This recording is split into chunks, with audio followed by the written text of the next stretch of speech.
Bitcoin peaked over the $1,200 mark in a series of daily gains, taking it to new heights.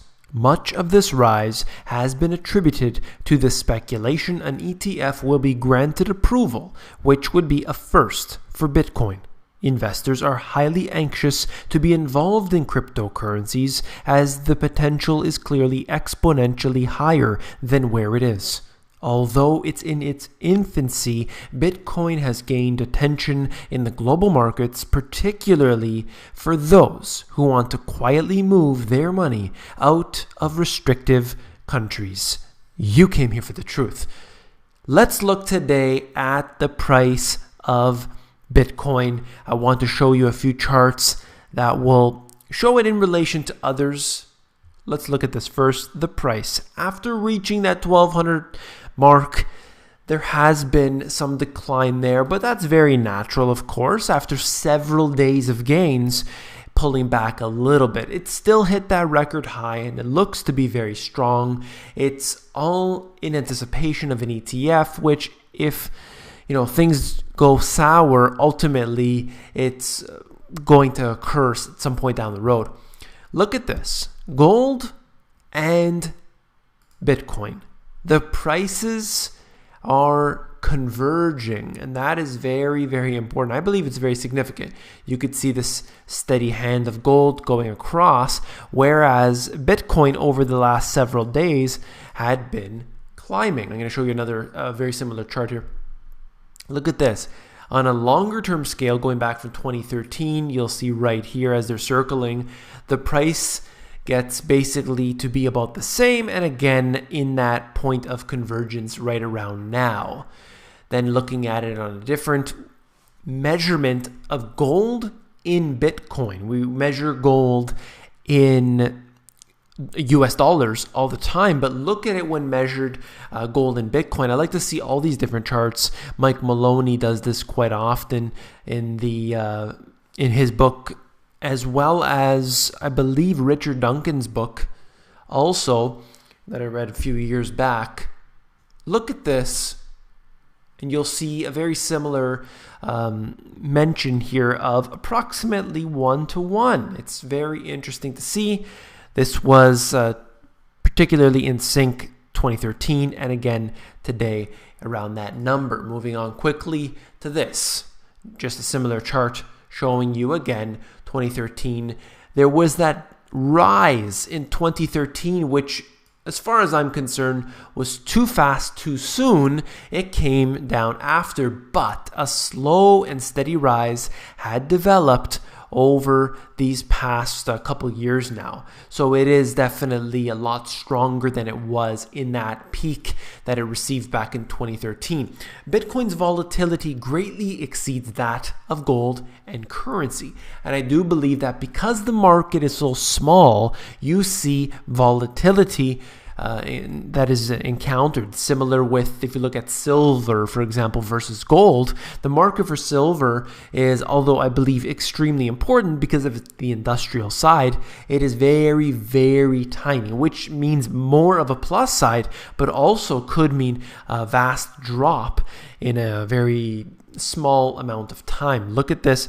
It's probably difficult for you to read on your screens there, but you're looking at gold and the euro and the Japanese currency. And while there are some, modulations here compared to Bitcoin, it is absolutely nothing, which just moves up and down, up and down. Now, does that mean you shouldn't invest in it? That's not what I'm trying to say. I'm just trying to say that there are big, big swings. Downside potential and upside as well. And that goes with a lot of different commodities and anything else that's trading on the big markets. Look at oil, for example. It can come down from over 100 down to 30, and it's a huge commodity. So there's something to look at there.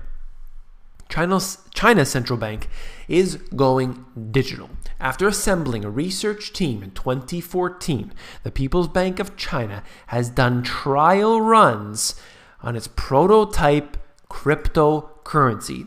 This is similar to what the Bank of Canada has done. Well, they're looking into blockchain anyway, and you can see that they've taken an interest. It's not just, kids in their basement or something, right? This is now expanding on a global scale. A lot of people use it, particularly in China. They want to pull their money out. When you place restrictions on, there is always going to be loopholes. Look at what's happening in a country like Venezuela, where you have a black market which has far exceeded what's happening inside of the normal everyday markets, where you have different items available to you, but the price is extremely high. Of course, that's destroying people's lives at this time. Anyway, I'm trying to say that there's always going to be a loophole around. People will always find a way, and it seems like Bitcoin is being used in this way quite often now.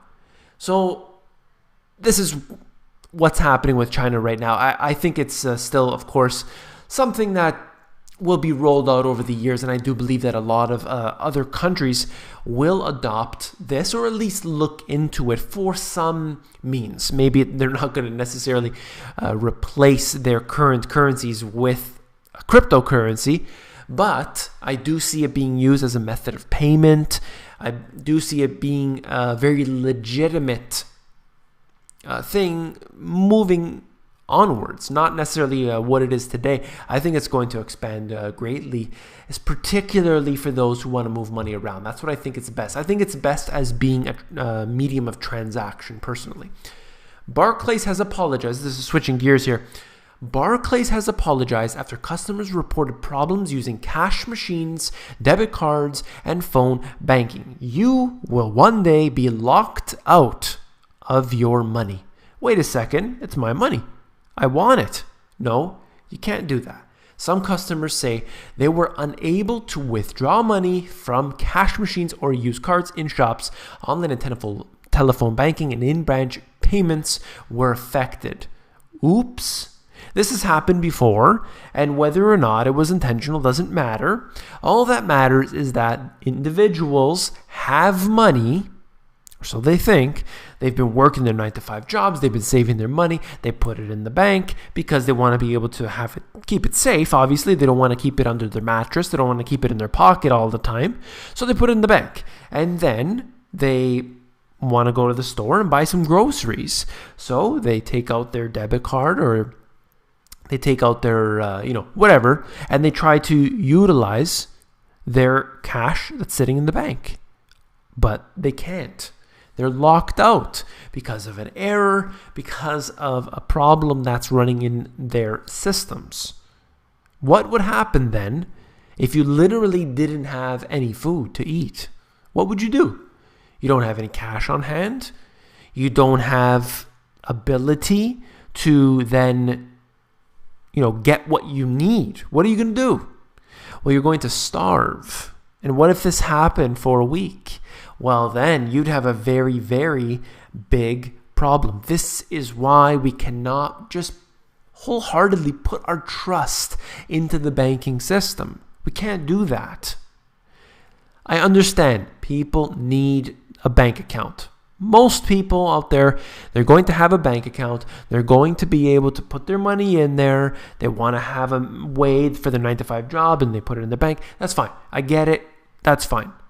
But to trust that banking system is a very, very foolish move. Whether it's something like this, or whether it's the threat of bail-ins, whether it is a devaluation of our currencies, bank runs, the bank holidays. There are many reasons to be concerned for what we will definitely experience at some point. Claiming people are being paid to riot. Republican state senators voted Wednesday to give police a new power to arrest anyone who is involved in a peaceful, remember I said peaceful, demonstration that may, that's, looking into the future, you're trying to predict crime, may turn bad even before anything actually happened. Wow. Now that's powerful. Now there's a reason why I can understand from the government standpoint why you would want this. You can see that There's maybe talk on social media that they're going to go and they're going to riot and everything else. And maybe something has happened, in the next town over, and they're fearing it's going to spread over here. And, I get it, but you can't do that.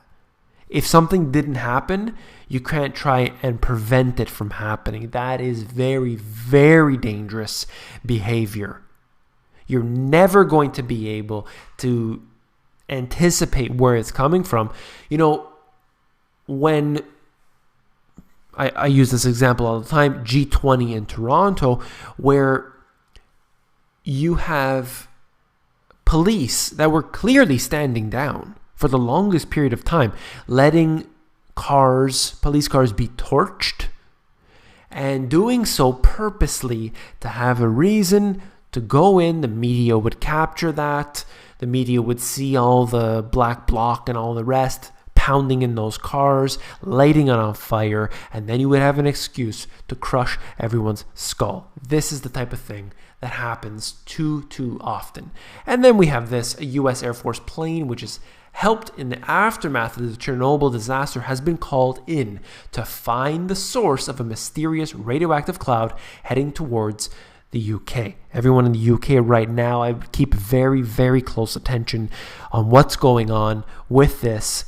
There has been, I brought it up already on the channel, but they've detected radioactive substances right now that have been not just in the UK, but it has been throughout Europe. I don't know exactly what's going on here, but obviously there is a big problem. So many of these nuclear reactors are leaking. They're leaking into the groundwater. They're leaking into the atmosphere, and it's very dangerous. You have at the same time where they're testing all these devices, exploding them, whether it's in the Nevada desert, whether it's in different parts of the world. They're happening right now before our very eyes. And you can't do this and not have consequences. You cannot do it without consequences. That's just the way it works.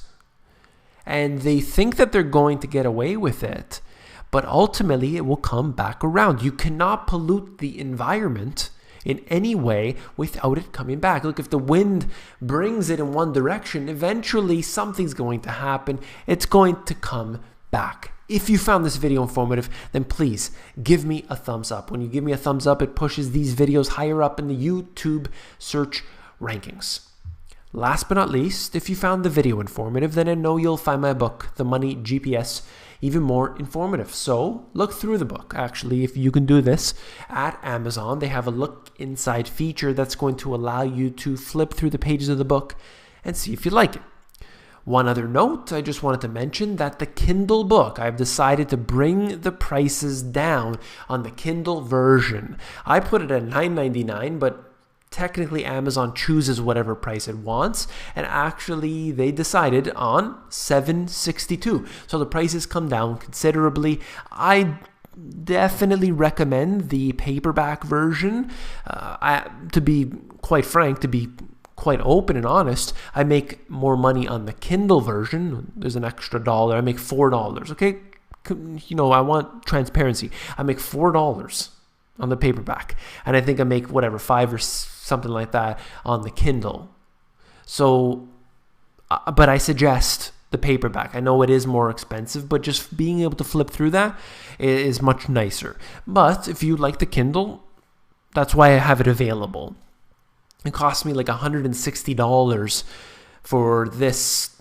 They wanted $160 to be able to format it for me. I paid that money because people said, I want the Kindle version. So I'm very open to that. On a side note, I haven't officially launched it yet, but already a bunch of people have gone in and bought it. That's my new book, The Global Economic Collapse. So if you look for The Money GPS Global Economic Collapse, that's my new book, which has been a soft launch at this time. If you're interested in that, it's available in Kindle format as well. Look for a promotional video to come out soon related to that. Take care.